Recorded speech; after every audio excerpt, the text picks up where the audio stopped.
বর্তমানে বাংলাদেশ নয় তথা সারা পৃথিবীব্যাপী ইসলামের প্রতি মুগ্ধ হয়ে মানুষ মুসলমান হচ্ছে। ইসলামের বিভিন্ন দিক দিয়ে বিভিন্ন দিক নির্দেশনা, ইসলামের সৌন্দর্য দেখে তামাম গোটা পৃথিবীর ভিতরে মানুষ মুসলমান হচ্ছে। আমার ভাইয়েরা, আমেরিকার একজন খ্রিস্টানকে জিজ্ঞেস করা হলো, তুমি যে মুসলমান হয়েছো কারণটা কি? উনি প্রতি উত্তরে বলেছিলেন, মুসলমানদের ভিতরে একটা জিনিস আমার কাছে খুব ভালো লেগেছে, সেটা হলো একজন মানুষের নেতৃত্বে, একজন ইমামের নেতৃত্বে শত শত হাজার হাজার মানুষ কাতার বন্দী হয়ে যে সালাত আদায় করে, নামাজ আদায় করে, এত সৌন্দর্য দেখে একজনের কমান্ড মেনে তারা তার সাথে উঠতেছে, বসতেছে, কত সুন্দর ইবাদত করতেছে। ওই মুসলমানদের নামাজ দেখে, সালাত দেখে আমি মুগ্ধ হয়ে মুসলমান হয়েছি। বলেন আলহামদুলিল্লাহ। এর জন্য ইসলাম হলো শান্তির ধর্ম, ইসলাম হলো মানবতার ধর্ম, ভালোবাসার ধর্ম। বলেন আল্লাহু আকবার। আপনি দেখেন গোটা পৃথিবীতে আপনার বিভিন্ন আলেম উলামা, ইসলামী স্কলার যারা আছেন, তাদের হাতে হাত রেখে প্রতিদিন মুসলমান হচ্ছে। একটা জরিপের ভিতরে দেখা গেছে বর্তমানে সারা পৃথিবীর ভিতরে সবচেয়ে বেশি আমেরিকার ভিতরে দিন দিন মুসলমানের সংখ্যা বাড়তেছে। বলেন আলহামদুলিল্লাহ। রাসূল করিম সাল্লাল্লাহু আলাইহি সাল্লাম ভবিষ্যৎবাণী করেছেন, সারা পৃথিবীর ভিতরে সবচেয়ে বেশি মুসলমানের সংখ্যা আমেরিকাতে হবে। আলহামদুলিল্লাহ বলেন। আপনারা দেখেন সারা পৃথিবীর ভিতরে একজন জননন্দিত একজন ইসলামী স্কলার, যার বাড়ি ছিল ভারত, ডাক্তার জাকির নায়েক। আমার মতো কিছু কাঠমোল্লা, আদামাদা মোল্লা তার বিরোধিতা করে। জাকির নায়েক সম্পর্কে বিরোধিতা করার আগে তার সম্পর্কে আগে জানতে হবে। তার হাতে হাত রেখে গোটা পৃথিবীতে হাজার হাজার মানুষ মুসলমান হচ্ছে। ঠিক না বেঠিক? একজন ডাক্তার মানুষ, যে সময় আলেমরা তার বিরোধিতা করে, ও আলেমদের বোঝার উচিত আমি টুপি আর দাড়ি পাঞ্জাবি লাগাইয়া তো এতটুকু ইসলামের খেদমত করতে পারি নাই।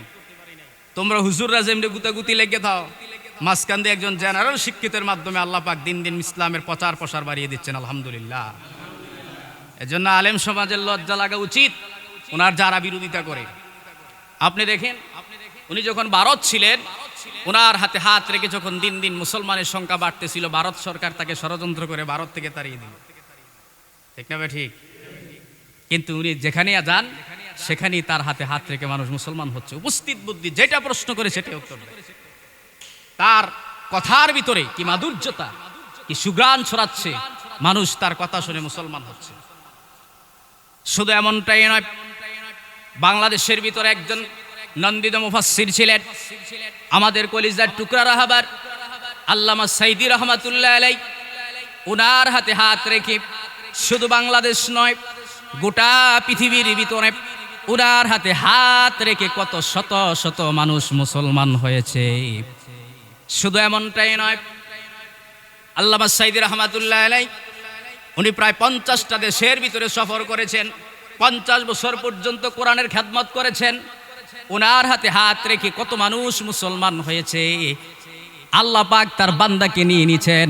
আমার তো মনে হয় এখনো যদি এই লোকটা জীবিত থাকতো আর জেল থেকে যদি বাহিরে থাকতো, আমার মনে হয় দিন দিন ওনার হাতে সবচাইতে বেশি কাফের মুসলমান হতো। ঠিক না বেঠি? শুধু এমনটাই নয়, এই তো কিছুদিন আগের খবর, বাংলাদেশের ভিতরে একজন তরুণ ইসলামী আলোচক মুফতি আমির হামজা আসরা, মুফতি আমির হামজার হাতে একই স্টেজের ভিতরে একই পরিবারের 10 জন সনাতন হিন্দু ধর্মের লোক মুসলমান হয়ে গেছে কালিমা পড়ে, একই মাহফিলের ভিতরে, এক মাহফিলের ভিতরে। এবং এর পূর্বে ওনার হাতে মুসলমান হচ্ছে। এজন্য মুসলমান হওয়ার কারণ হলো তাদের অধিকাংশ লোকদেরকে জিজ্ঞেস করলে বলে আমরা বিভিন্ন ইসলামের বিভিন্ন সৌন্দর্য দেখে আমরা মুসলমান হই। শুধু এমনটাই নয়, বাংলাদেশের ভিতরে একটা মানবতার সংগঠন বাংলাদেশ জামাত ইসলামের একজন আমির ডাক্তার শফিকুর রহমান, কত সুন্দর তার ব্যবহার, কত সুন্দর তার আচরণ। এই ইতিপূর্বে বাংলাদেশের ভিতরে ছাত্র আন্দোলনকে কেন্দ্র করে যারা শহীদ হয়েছেন, প্রত্যেকটা আহত পরিবারকে, নিহত পরিবারকে 2 লক্ষ করে অনুদান দিয়েছেন। এবং কি শুধু এমনটাই নয়, যেসব ছাত্ররা বেশি ক্ষতি হয়েছে তাদেরকে বিদেশ নিয়ে চিকিৎসার জন্য উনি আশ্বস্ত করেছেন, আলহামদুলিল্লাহ। এজন্য উনার হাতে হাত রেখেও কিছুদিন আগে কয়েকজন মুসলমান হয়েছে, অথচ উনি একজন জেনারেল শিক্ষিত, মাদ্রাসাত পড়া নাই, কিন্তু ওনার ব্যবহার দেখে, আচার আচরণ দেখে কাফেররা মুসলমান হয়ে গেছে, আলহামদুলিল্লাহ। এরকম অনেকের হাতে মুসলমান হচ্ছে। তাহলে ইসলাম হলো শান্তির ধর্ম। ইসলাম ফাসাদ পছন্দ করে না, খুনাখুনি মারামারি পছন্দ করে না, ঠিক না বে ঠিক? আমার ভাইয়েরা, শুধু এমনটাই নয়, হাদিসের মধ্যে পাওয়া যায় হুজুরে পাক সাল্লাল্লাহু আলাইহি ওয়াসাল্লাম বলেছেন, উম্মতেরা শোনো, ইসলাম আর সন্ত্রাস এক জিনিস নয়। যারা ইসলামের ভিতরে জঙ্গিবাদ ঢুকাইতে চায়, ইসলামকে সন্ত্রাস বলে আখ্যায়িত করতে চায়, ওরা জাতির দুশমন, নাস্তিক এবং মুরতাদ। কোরআনের দুশমন ছাড়া কেউ ইসলামকে সন্ত্রাস বলে আখ্যায়িত করতে পারে না। কারণ রাসূল করিম সাল্লাল্লাহু আলাইহি ওয়াসাল্লাম বলেছেন, কোনোদিন সন্ত্রাস আর ইসলাম এক জিনিস হতে পারে না। কিন্তু আমরা দেখেছি বাংলাদেশের ভিতরে ইন্টারনেট আর ওয়াইফাই বন্ধ করে কত শত শত মানুষকে খুন করে আগুন দিয়ে জ্বালিয়ে দিয়েছে, ঠিক না বে ঠিক? নেট আর ওয়াইফাই বন্ধ করে পাইকারি হারে মানুষকে খুন করে আগুন দিয়ে জ্বালিয়ে দিয়েছে এই সোনার বাংলাদেশ। তাহলে তাদের সাথে ইসলামের কোনো সম্পর্ক, তাদের সাথে আমাদের কোনো সম্পর্ক নেই। ইসলাম এটাকে সমর্থন করে না। শুধু ভাইয়েরা আমার এমনটাই নয়, আল্লাহ রাব্বুল আলামিন বললেন, রাসূল করিম সাল্লাল্লাহু আলাইহি ওয়াসাল্লামের ব্যবহারে মুগ্ধ হয়ে কত কাফের মুসলমান হয়েছে। শুধু এমনটাই নয়, ইতিহাস থেকে আপনাদেরকে যদি ছোট্ট একটি ঘটনা বলি, রাসূলের ব্যবহারটা কত সুন্দর ছিল, রাসূলের আখলাক কত সুন্দর ছিল। এজন্য তো সাহাবীরা জিজ্ঞেস করলেন হযরতে মা আয়েশা সিদ্দিকাকে, আম্মা জান, আপনি রাসূল করিম সাল্লাল্লাহু আলাইহি ওয়াসাল্লামের আচার আচরণ সম্পর্কে যদি আমাদেরকে বলতেন। হযরতে মা আয়েশা সিদ্দিকা রাদিয়াল্লাহু তাআলা আনহা বললেন, সাহাবীরা শোনো রে, আল্লাহর নবীর চরিত্র হলো কানা খোলকল কোরআন, গোটা কোরআনটা হলো বিশ্বনবীর চরিত্র। সুবহানাল্লাহ। রাসূল করিম সাল্লাল্লাহু আলাইহি সাল্লামের বাড়িতে একদিন এক ইহুদি মেহমান হইছেন। মেহমান রাতের বেলা থাকলেন, থাকার পরে মেহমানদারি করালেন। ওই ইহুদি বিধর্মী ইচ্ছা মতো খাইলেন। যারা বিধর্মী, ভিন্ন ধর্মের, এরা রাক্ষসের মতো খায়। এজন্য আল্লাহ নবী বলছেন, মুসলমান তোমরা পেটুক হইও না। পেটুক মারি হলো এমন ভাবে খাইও না যেন ঘুমাইতে গেলে লারা ফেরে সেটা সব বাড়ি জায়গা। এমন মুসলমান আছে না নাই? খাওয়া শুরু করলে গলা পর্যন্ত জম্মের খাওয়া। চিন্তা করে দেখছে, বিয়ার ভিতরে দাওয়াত খাইতেছি, 1000 টাকা দিমু, এটা কি এমনি দেম নাকি? ফুসাল লাগতো না? আছে না নাই? মুসলমানের ভিতরে আইছি, 1000 টাকা দিমু, এটা কি এমনি দিব? এটা ফুসালের তো দরকার আছে। কি খাওয়া খায়? জম্মের খাওয়া। আমার ভাইয়েরা, রাসূল করিম সাল্লাল্লাহু আলাইহি সাল্লামের বাড়িতে ওই ইহুদি মেহমান হলেন, ইচ্ছা মতো খাইলেন। আল্লাহ নবী তাকে ইচ্ছামতো মেহমানদারি করালেন। রাত্র যখন গভীর হয়ে গেল, ওই লোকটা বাড়ির থেকে যায় না। আল্লাহ নবী ওই লোকটাকে ডাক দিয়ে বললেন, তুমি তো একজন মুসাফির মানুষ, মুসাফিরকে খেদমত করার দায়িত্ব আমার। আজকে তুমি সারা রাত আমার বাড়িতে থাকবে, সকাল হয়ে গেলে তুমি তোমার বাড়ির মধ্যে চলে যাবে। ওই লোকটা আল্লাহ নবী, বিশ্ব নবী সাল্লাল্লাহু আলাইহি ওয়াসাল্লামের বাড়িতে আগমন করলেন। আমার ভাইয়েরা, রাত্র যখন গভীর হয়ে গেল, ওই লোকটা যে এমন খাবার খাইছে, তার পেটের ভিতরে একটু সমস্যা হয়ে গেছে। বিছানাগুলি ভরাই ফেলল, নষ্ট করে ফেলল। ফজরের যখন আজান হয়ে গেল, আল্লাহ নবী উকি মেরে দেখলেন লোকটা ঘুমাচ্ছে। আল্লাহ নবী মসজিদে চলে গেলেন। এই সুযোগে এই লোকটা চিন্তা করলেন, বিশ্বনবী মুহাম্মদ সাল্লাল্লাহু আলাইহি সাল্লাম তার সাহাবীদেরকে নিয়ে মসজিদে চলে গেলেন, আমি বাড়ির থেকে চলে যাই। কারণ মুহাম্মদ সাল্লাল্লাহু আলাইহি সাল্লাম যদি এসে দেখতে পারে আমি তার সুন্দর বিছানাগুলি পায়খানা করে, প্রস্রাব করে ভরাই ফেলাইছি, আমার মাফ নাই, নিস্তার নাই। এই বয়ে এই লোকটা আল্লাহ নবীর বাড়ির থেকে চলে গেলেন। আমার ভাইয়েরা, আল্লাহ নবী সাল্লাল্লাহু আলাইহি সাল্লাম নামাজ শেষ করে যখন বাড়ির মধ্যে আসলেন, আয়েশা দেখেন এই লোকটা নাই, কিন্তু বিছানাগুলি নষ্ট করে ফেলেছে। আল্লাহ নবী বিন্দু পরিমাণও কোনো রাগ করেন নাই, বরঞ্চ আল্লাহ নবী আফসোস করে বলেছিলেন, হায়রে লোকটা মনে হয় একটু বেশি খেয়ে এলিছে, আমিও তো খোঁজখবর নিতে তেমন একটা স্মরণ নাই, এই লোকটাকে আমি কোথায় পাই, তার কাছে মাপ চাওয়ার দরকার আছে। সুবহানাল্লাহ। শুধু এমনটাই নয়, রাসূল করিম সাল্লাল্লাহু আলাইহি সাল্লাম বিছানাগুলি পরিষ্কার করলেন। সুবহানাল্লাহ।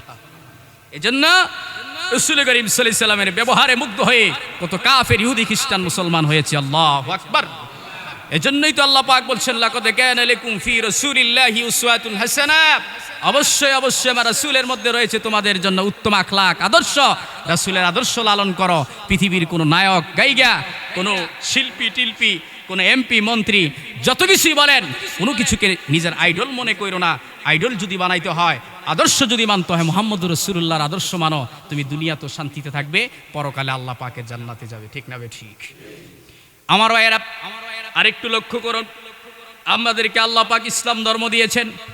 আমাদের সমাজের ভিতরে কিছু কিছু মানুষের অভ্যস্ত হলো, কিছু কিছু মানুষের অবস্থা হলো যে এটা একটা ওয়াজ, একটা আলোচনা, একটা আমলের বিষয়, এটা যদি আমার পক্ষে যায় এটা ঠিক আছে। ওয়াজ যদি, ফতুয়া যদি, কোরআন হাদিসের কথা যদি আমার বিরুদ্ধে যায়, এটা আমার ঠিক হইছে না, কারণ এটা হুজুররা বানায় কইছে, এমন কই না আছে না নাই? এটা ইসলামে, এটা হুজুররা একটু বাড়ায় গেছে। এই হাদিস তো কোনোদিন শুনি নাই, এই কথা তো কোনোদিন শুনি নাই, এটা মোল্লারা বানাইছে। ইসলামের কিছু কথা যদি নিজের মন মতো হয়, মাশাআল্লাহ খুব ভালো।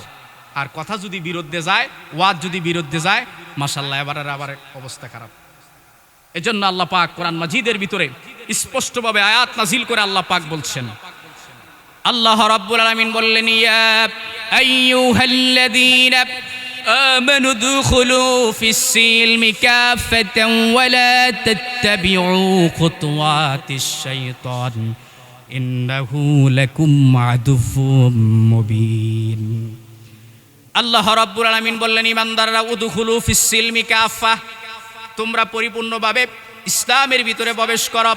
অর্ধেক পাও ইসলামের ভিতরে দিবে, ইসলামের অর্ধেক মানবা, অর্ধেক মানবা না। সুবিধাবাদ জিন্দাবাদ, তোমার মন মতো হইলে মানবা, তোমার মনের বিরুদ্ধে গেলে মানবা না, এমনটা হতে পারবে না। কথা বুঝে আসছে? উদখুলু ফিস-সিলমি কাফা ওয়া লা তাত্তাবিউ খুতুওয়াতিশ শাইতান, শয়তানের পদাঙ্ক অনুসরণ করো না, শয়তানের আনুগত্য করো না। ইন্নাহু লাকুম আদুউম মুবিন, আল্লাহ পাক বলছেন নিশ্চয়ই শয়তান তোমাদের শত্রু। এবার আওয়াজ দিয়ে বলুন, শয়তান আমাদের শত্রু না বন্ধু। এজন্য বাবাজিরা আমার, আয়াতের ব্যাখ্যা লিখতে যাই, মুফাসসিরিন কেরাম লিখেছেন, ইসলামের কিছু বিধান মানবা, কিছু বিধান মানবা না, গোলাম এমন হতে পারবে না। আল্লাহ নবী বলছেন, উম্মত রে, ইসলামের কিছু বিধান মানলা, কিছু মানবা না, এমনটা হতে পারবে না। পুরোপুরি ইসলামের সব কিছু নিয়ম আইন কানুন মানতে হবে। এই ওয়াটারটা পৃথিবীর কোনো মানুষ দেয় নাই, যিনি দিয়েছেন তিনি কে একটু জোরে বলেন? আল্লাহ দিয়েছেন, আল্লাহ দিয়েছেন। আমার ভাইয়েরা, শুধু এমনটাই নয়, আল্লাহ রাব্বুল আলামিন খুবই চমৎকার করে কোরআন শরীফের ভিতরে বলছেন, আল-ইয়াউমা আকমালতু লাকুম দীনাকুম ওয়া আতমামতু আলাইকুম নি'মাতি ওয়া রাদিতু লাকুমুল ইসলাম দীনা। আল্লাহ রাব্বুল আলামিন বললেন, আল-ইয়াউমা আকমালতু লাকুম দীনাকুম, আজকে এই মুহূর্তে তোমাদের জন্য আমি দ্বীনকে পরিপূর্ণ করলাম।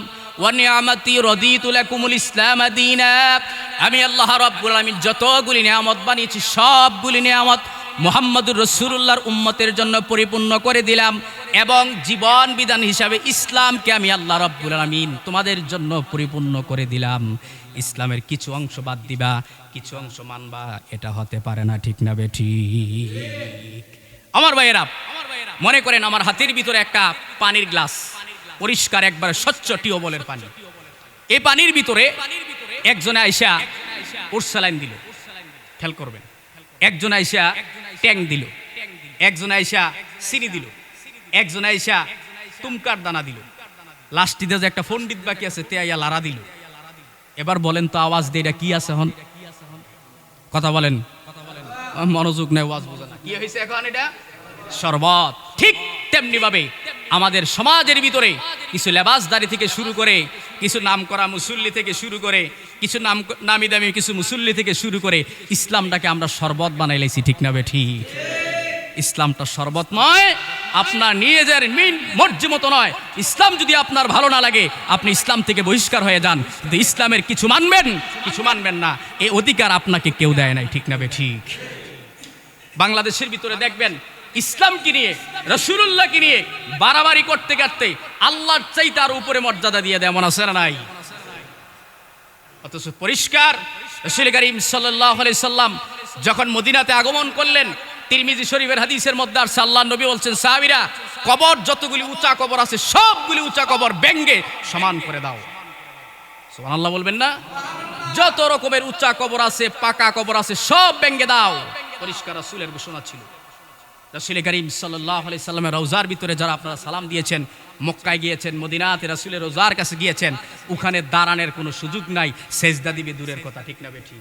দাঁড়ানোর কোনো সুযোগ নাই। ইয়া রাসূলুল্লাহ, ইয়া হাবিবাল্লাহ বলার সাথে সাথে সৌদি আরবের পুলিশেরা ধাক্কা দিয়ে দিয়ে বা বুঝাইয়া তাদেরকে সরিয়ে দিচ্ছে।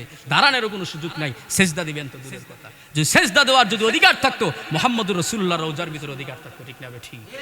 কনের কুত্তা সার, কনের পাগল আর ছাগল, ল্যাংড়া বাবা মারা গেছে, এটার একটা মাজার বানায়া লাল নীল বাতি জ্বালায়া নারী আর পুরুষ একসাথে নাচানাচি করে গাঁজা আর মদের আড্ডা খুলে বসছে, ঠিক না বেঠিক? আর এগুলির ভিতরে যায় একদল দাড়ি টুপিওয়ালা, দেখি এদেরকে কি করছে, টাকা দিচ্ছে, পয়সা দিচ্ছে, গরু ছাগল দিচ্ছে। ওই দিন এক মাজার পূজারী একজন ভণ্ডকে জিজ্ঞেস করলো, গাঁজা খাওয়া কি? উনি কোরআন শরীফের সূরা রহমান থেকে দলিল দিলেন ব্যাক করে, ফাবি আইয়ি আলাই রাব্বিকুমা তুকাদ্দিবান। আল্লাহ তো নিজেই বলছে, আমার কোন নিয়ামতকে অস্বীকার করতে পারবা? তো গাঁজাও তো আল্লাহর একটা নিয়ামত। হতুয়া কই মারছে দেখেন, তো গাঁজাও তো আল্লাহর একটা নিয়ামত, তো এটা ছাড়তাম কেরে? তবে হ্যাঁ, লিমিটের বাইরে খাওয়া ঠিক না। এরপর উনাকে প্রশ্ন করলো, তো আপনারা যে নারী, এই যে আপনার পায়ের ভিতরে এ বাড়ি, সুরের বাড়ি হইল নাঙ্গলকোট, হে নাঙ্গলকোট ঈশ্বরের বাড়ি। উনাকে প্রশ্ন করলে, তাইলে আপনার পায়ের ভিতরে যে মহিলারা সেজদা দেয়, তো এইটাও তো আল্লাহর একটা নিয়ামত। আল্লাহ এত সুন্দর করে নারী বানাইছে, এটার এক নজর না চাইলে কেমনে হয়? ভণ্ড কারে কয়, ঠিক না বে ঠিক? জুতা দিয়ে বাইরে মাথা ফাটাইলে অনেক দরকার, ঠিক না বে ঠিক? ইসলামকে নষ্ট করে দিয়েছে। আর চিন্তা করেন, মহিলা একটা নিয়ামত, আল্লাহ এত সুন্দর করে বানাইছেন, এক নজর না চাইলে কি আর হয়? চিন্তা করেন। এই জন্য ইসলামকে নিয়ে ভাড়াবাড়ি ছড়াছড়ি করা আল্লাহ নিয়ম দেন নাই, ঠিক না বে ঠিক? এবার আসুন, আল্লাহ রাব্বুল আলামিন ইসলাম দিয়েছেন ইসলামকে টিকিয়ে রাখার জন্য, ইসলামের ঝান্ডাকে উদ্দিন করার জন্য। যুগে যুগে রাসূল করিম সাল্লাল্লাহু আলাইহি সাল্লাম রক্ত দিয়েছেন, সাহাবীরা রক্ত দিয়েছেন, আইয়ামে মুস্তাহিদ যারা ছিলেন রক্ত দিয়েছেন, উলামা একরাম রক্ত দিয়েছেন। আমরা ইতিপূর্বে দেখেছি, ইসলামের কথা বলতে যাইয়া, কোরআনের হক কথাগুলি জাতির সামনে প্রকাশ করতে যাইয়া, বাংলাদেশের ভিতরে নিরপরাধ বহু আলেম জেল খেটেছে, জুলুম খেটেছে, ফাঁসির কাস্টে পর্যন্ত ঝুলেছে, ঠিক না বেঠি? আমার ভাইয়েরা, শুধু এমনটাই নয়, আগে শুরুবেলা দেখতাম রশি থাকে গরুর গলার ভিতরে, ছাগলের গলার ভিতরে, কিন্তু আমরা ইতিপূর্বে দেখেছি এদেশের বড় বড় মুফতি, মুহাদ্দিস, শাইখুল হাদিস যারা ছিলেন, বিজ্ঞ আলেম ছিলেন, 50 বছর পর্যন্ত যারা তাফসির করেছেন, ওই ছাগলের রশি আর গরুর রশি আলেমদের কোমরের ভিতরে, পায়ের ভিতরে বেঁধে টেনে টেনে হাইকোর্টের ভিতরে, আদালতের ভিতরে তুলছে, ঠিক না বেঠি? আল্লাহ নবী পরিষ্কার বলেছেন, যারা তাদের ধর্মগুরু, যারা তাদের আলেমদেরকে, ধর্মের উস্তাদদেরকে সম্মান দিতে শিখলো না, তাদের কপালের ভিতরে খুবই খারাপই আছে, গজব আছে। এজন্য আল্লাহ রাব্বুল আলামিন বলছেন, আমার বান্দাদের ভিতরে সবচাইতে দামি বান্দা হলো আলেম উলামা। আলেমরা আল্লাহকে সবচেয়ে বেশি ভয় করে, বান্দাদের ভিতরে সবচেয়ে দামি মানুষের নাম হলো আলেম উলামারা। আলেমরা আল্লাহকে ভয় করে।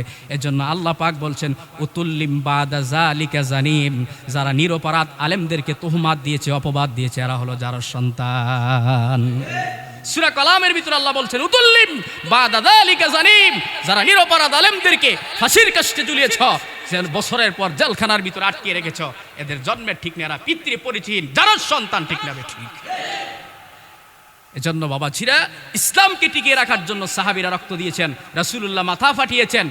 শুধু এমনটাই নয়, রাসূল করিম সাল্লাল্লাহু আলাইহি সাল্লাম যখন ইসলামের দাওয়াত দিলেন, কোরআনের দাওয়াত দিলেন, দাওয়াত দেওয়ার পরে একদিন হযরতে মুহাম্মদ সাল্লাল্লাহু আলাইহি ওয়াসাল্লাম, রাসূলের অন্যতম বিবি হযরতে মা আয়েশা সিদ্দিকা রাদিয়াল্লাহু তাআলা আনহা, এর উরাতের ভিতরে আল্লাহ নবী মাথা রেখে ঘুমাচ্ছেন।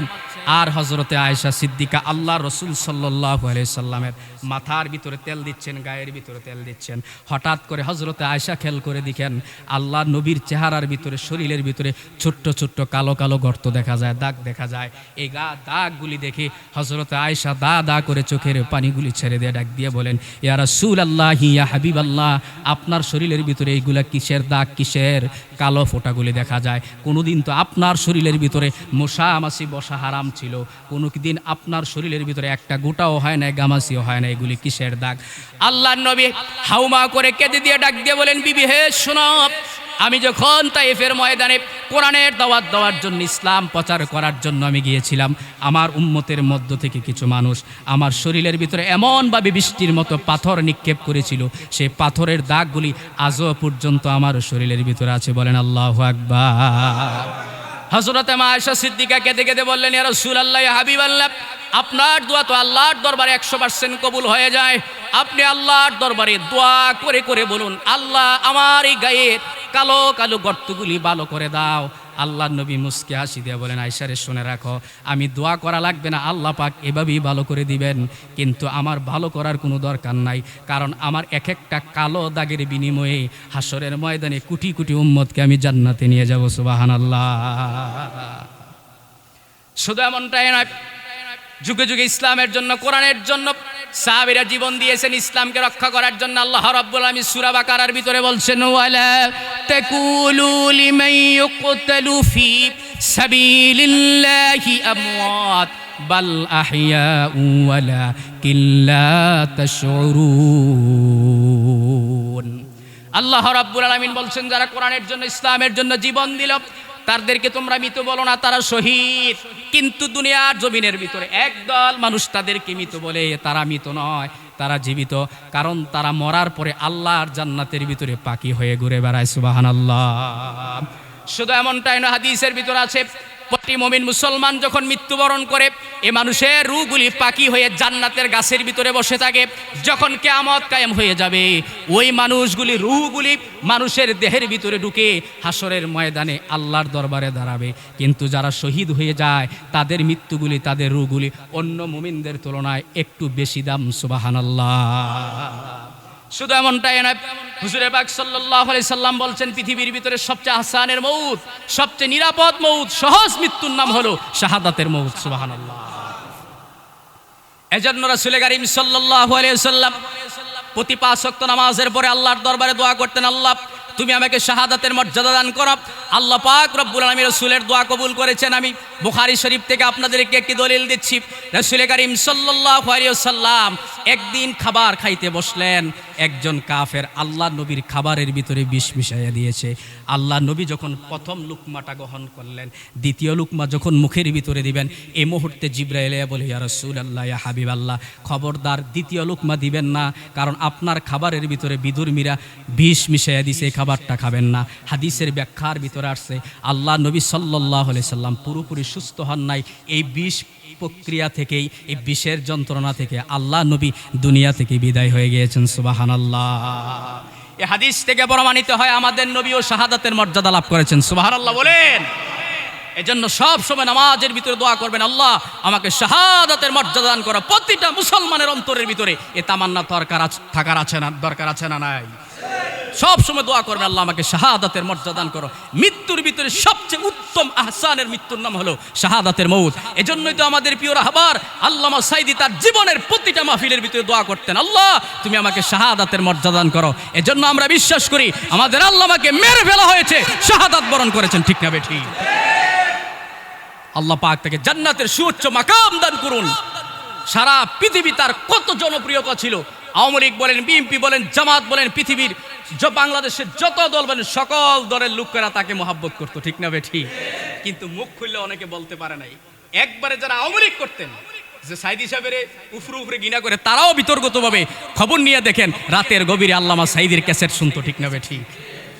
এই লোকটাকে মহাব্বত করে নাই বাংলাদেশে এমন কোন মানুষ নাই। আল্লাহ পাক তাকে কত জনপ্রিয়তা দিয়েছিলেন। আমাদের সামনে এখন মিডিয়া আছে। আল্লামা সাঈদী যখন কথা বলতেন আজ থেকে 20-25 বছর আগে, তখন এই মিডিয়া থাকবো দূরের কথা, মোবাইলও তো ছিল না। তখনও আল্লামা সাঈদীর মাহফিলে 2 থেকে 2.5 লক্ষ মানুষের সমাগম হতো। ঠিক না ঠিক? কিন্তু তোমরা কি করলা? কিছুদিন আগে দেখলাম বাংলাদেশের একজন প্রথম সারির 10 জন উলামার ভিতরে একজন আলেমের নাম হলো ফরিদউদ্দিন মাসুদ। খুবই গভীর জ্ঞানের অধিকারী, সোয়ালাখিয়া কিশোরগঞ্জ ঈদগার খতিব ছিলেন তিনি। শাহবাগী যাকে বলা হয়, তিনি এই শাহবাগের চত্বরে বলে আল্লামা সাইদিকে রাজাকার বলে ঘোষণা দিয়েছিলেন, যুদ্ধপরাধী বলে ঘোষণা দিয়েছিলেন, তার ফাঁসি দাবি করেছিলেন। এই লোকটা হেফাজত ইসলামকে জঙ্গি সংগঠন হিসেবে আখ্যায়িত করেছিলেন, হেফাজতের বিরোধিতা করেছিলেন। বহু আলেমকে তিনি ষড়যন্ত্র করে জেলের কুষ্ঠের ভিতরে ঢুকিয়েছেন। শুধু এমনটাই নয়, বাংলাদেশের তাবলিগ জামাতকে 2টা ভাগে বিভক্ত করার দায়ী এ কুখ্যাত শাহবাগী ফরিদউদ্দিন মাসুদ। অথচ তার সাফাই গাচ্ছে একদল মানুষ। এটি তো মুনাফিক। আপনাদের সাধারণ মানুষের কথা কি বলবো? আমাদের মতো লম্বা পাঞ্জাবি জুব্বা লাগাইয়া ইসলামের বিরোধিতা করতেছে, নাস্তিক আর মুরতাদের পক্ষ নিচ্ছে, ঠিক না বেঠিক? আলেমরা করছে ইসলামের ক্ষতি, বহু আলেম আছে ইসলামের ক্ষতি করছে। সাধারণ মানুষ আজকে দ্বিধাদ্বন্দ্বের ভিতরে। এজন্য ভাইয়েরা আমার, শাহাদাতের মউত হলো সবচেয়ে আহসানের মউত। আপনাদেরকে ছোট্ট একটি ঘটনা বলি হাদিস থেকে। রাসূল পাক সাল্লাল্লাহু আলাইহি সাল্লামের বিখ্যাত একজন সাহাবী ছিলেন হযরত ওমর ফারুক রাদিয়াল্লাহু তাআলা আনহু। তিনি ফজরের নামাজের ভিতরে যখন ইমামতির জায়গার ভিতরে দাঁড়াইলেন, একজন কাফের কি করলেন? উনাকে পিছন দিক থেকে প্রায় 7 থেকে 8টা, পিছন দিক থেকে কোমরের ভিতরে 7 থেকে 8টা ধারালো অস্ত্র দিয়ে, ছুরি দিয়ে আঘাত করলেন। হযরতে ওমর চাপ দিয়ে ধরে পিছনের দিকে যায়। ওই উমরের পিছনে একজন সাহাবী দাঁড়িয়েছিলেন, আব্দুর রহমান বিন আউফ। আব্দুর রহমান বিন আউফকে ডাক দিয়ে বলেন, আব্দুর রহমান তুমি নামাজ চালিয়ে যাও, আমাকে পরে ধরবা। ওই নামাজগুলি শেষ করার পরে সকলে যখন সালাম ফিরে দেখেন হযরত ওমর ফারুক রাদিয়াল্লাহু তাআলা আনহু শহীদ হয়ে গেছেন, আল্লাহর জান্নাতে চলে গেছেন। সুবহানাল্লাহ। শুধু এমনটা না, আরেকটি শাহাদাতের বর্ণনা দিচ্ছি। সাহাবীরা শাহাদাত বরণ করার জন্য কারাকারি লেগে যেতেন, প্রতিযোগিতা লেগে যেতেন। আল্লাহ রাসূলের একজন চাচা ছিলেন হযরত আমির হামজা। তিনি ইসলামের পূর্ব যুগে কাফের ছিলেন, পরবর্তীতে আল্লাহ পাক তাকে হেদায়েত দান করেছেন, মুসলমান হয়েছেন। ইতিহাসের ভিতরে যতগুলি সাহাবা জীবন দিয়েছেন তার ভিতরে সবচেয়ে কষ্টের মৌতের নাম হলো আমির হামজার মৌত। আমির হামজাকে কাফেররা কি করেছে? হাত পাগুলি কেটে কেটে ভাগ করে ফেলেছে, টুকরা টুকরা করে ফেলেছে আমির হামজাকে কেটে। শুধু এমনটাই নয়, আবু সুফিয়ান রাসূলের আরেকজন চাচা ছিলেন, তিনিও কাফের ছিলেন, পরবর্তীতে মুসলমান হয়েছেন। আবু সুফিয়ানের স্ত্রীর নাম ছিল হিন্দ। হিন্দ কি করছেন? আমির হামজার পেটটা ফেরে মাঝখান থেকে কলিজাটা বের করে চিবাইয়া চিবাইয়া খাইছে। নাউজুবিল্লাহ বলেন। আমার ভাইয়েরা, শুধু এমনটাই না, আমির হামজা যখন শাহাদাত বরণ করলেন, সাহাবীরা আমির হামজাকে তালাশ করতে করতে দেখেন আমির হামজার দেহটাকে অনেক ভাগে বিভক্ত করে ফেলেছে। সাহাবীরা আমির হামজার লাশটাকে একত্রিত করলেন। একত্রিত করার পরে আমির হামজাকে বিনা গোসলে, আপনারা জানেন যারা শাহাদাত বরণ করে এদেরকে গোসল দেওয়া হয় না, আমির হামজার লাশটাকে একত্রিত করে কাফন পরাইয়া আমির হামজার লাশটাকে দাফন করেছে। এরপরে মাটি দেওয়ার প্রায় 30 বছর পরে যারা বৃদ্ধ হয়ে গেছেন অনেক সাহাবীরা, আমির হামজার কবরের মাটিগুলি ফেটে আমির হামজার লাশটা বেরিয়ে আসছে। বৃদ্ধ সাহাবীরা বললেন এটা তো আমির হামজার কবর। কিছু কিছু বৃদ্ধ সাহাবী যায় দেখেন আমির হামজার কবরের ভিতর থেকে মাটিগুলি ফেটে যাচ্ছে। সাহাবীগুলি তাকায়া বললেন আজ থেকে 30 বছর আগে আমির হামজা মৃত্যুবরণ করেছে, কিন্তু আমরা যখন কবরের পাশে গেলাম যায়া দেখি মনে হয় সবে মাত্র আমির হামজা মৃত্যুবরণ করেছে। সুবহানাল্লাহ। এজন্য যারা শাহাদাত বরণ করেন এদের লাশ পচে না। মাটিকে আল্লাহ পাক নির্দেশ দিয়েছেন আক্রমণ করবি না, কারণ তারা আমার মাহবুব বান্দা। আল্লাহু আকবার বলে। আমার ভাইয়েরা, শুধু এমনটাই নয়, আল্লাহ রাব্বুল আলামিন শাহাদাত বরণের যে মর্যাদা দিয়েছেন, লাভ দিয়েছেন, আমাদের সকলের মুনাজাতের মাধ্যমে, দোয়ার মাধ্যমে আল্লাহর কাছে কামনা করার দরকার আছে না নাই?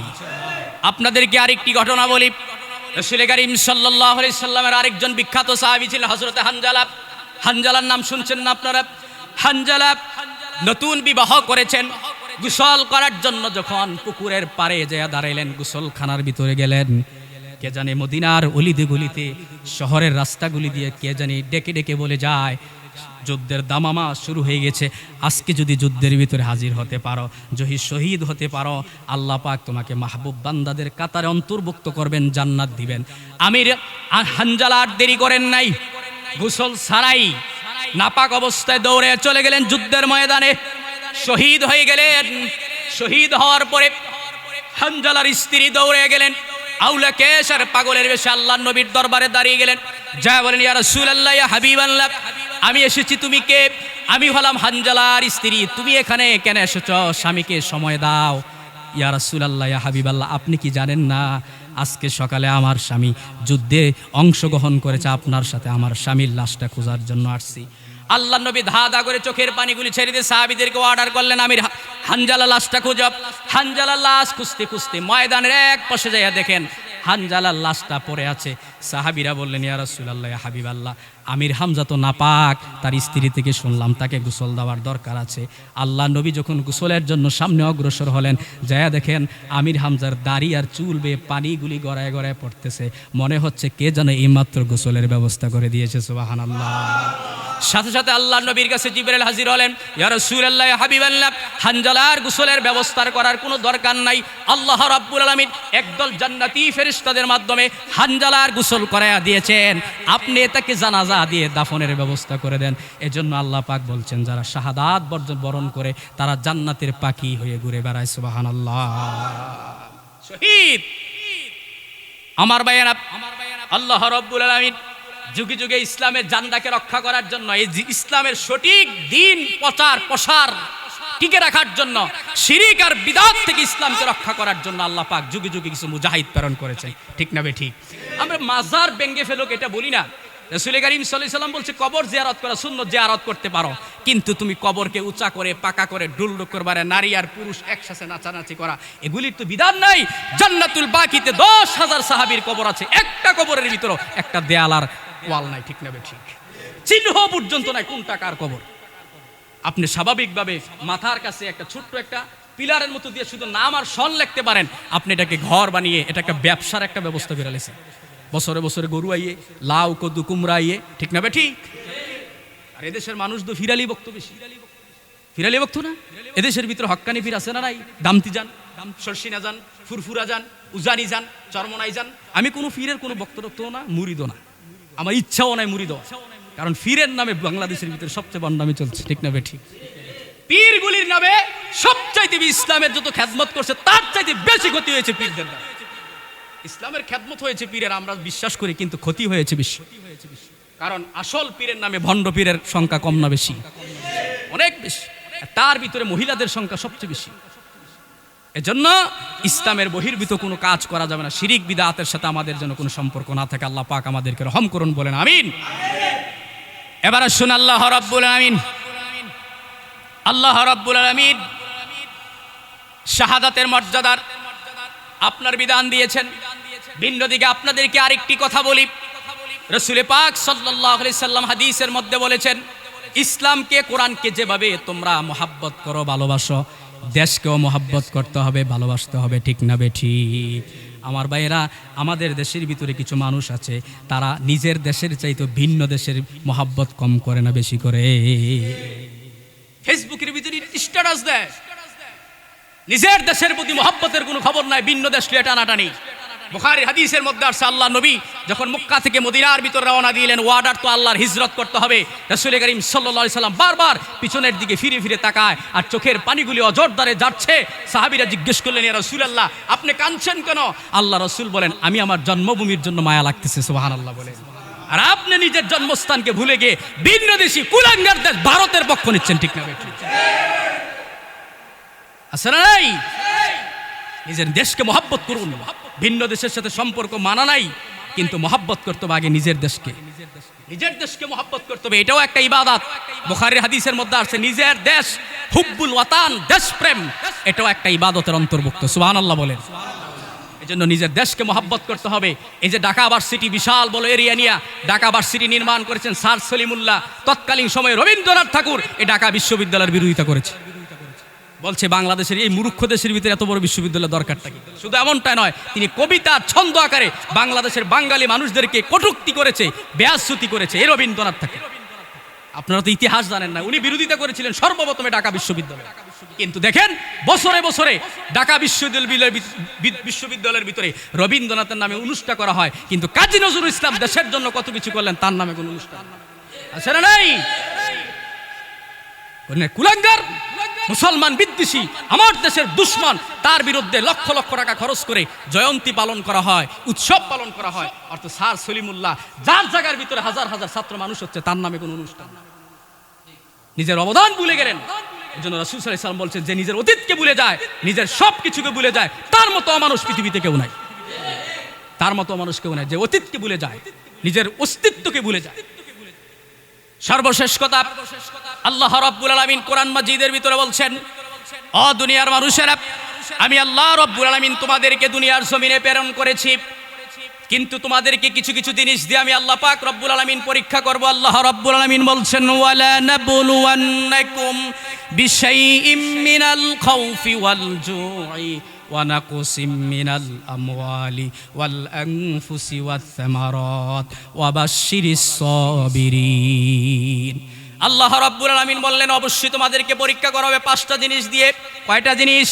এর ভিতরে নাম্বার 1 হলো ভয়, দ্বিতীয় নাম্বার হলো অসুখ বিসুখ, 3 নাম্বার হলো সম্পদ, 4 নাম্বার হলো রোগ, 5 নাম্বার হলো তোমাদেরকে জান এবং মাল দিয়ে আমি আল্লাহ রাব্বুল আলামিন ফসলের ক্ষয়ক্ষতি দিয়ে আমি তোমাদেরকে পরীক্ষা করব। যদি পরীক্ষার ভিতরে যদি তোমরা উত্তীর্ণ হতে পারো, ধৈর্য ধারণ করতে পারবো, অবশ্যই সাবিরিন। হাবিব, আপনি আপনার ওই উম্মতদেরকে সুসংবাদ দিন। কিসের সুসংবাদ? জান্নাতের সুসংবাদ দিয়ে দিন। বলেন সুবহানাল্লাহ। আমার ভাইরা, এজন্য হকের পক্ষে থাকবেন, সঠিক পক্ষে থাকবেন। একটা হাস্যকর বিষয় বলে আমি শেষ করে দিচ্ছি। এদেশের ভিতরে কিছু ছেলে দেখবেন টাকনুর উপরে প্যান্ট পরে, আছে না নাই? টাকনুর উপরে প্যান্ট পরে, নামাজ পড়ে, দাড়ি রাখে। নামাজ পড়লে আমাদের দেশের ভিতরে একটা প্রোডাক্ট বানিয়ে দেয় একটা দলের, তো দাড়ি রাখলে আর টাকনুর উপরে ফোন ফিরলে এতে জামাত শিবির। এমন ট্যাগ বাংলাদেশে আছে না নাই?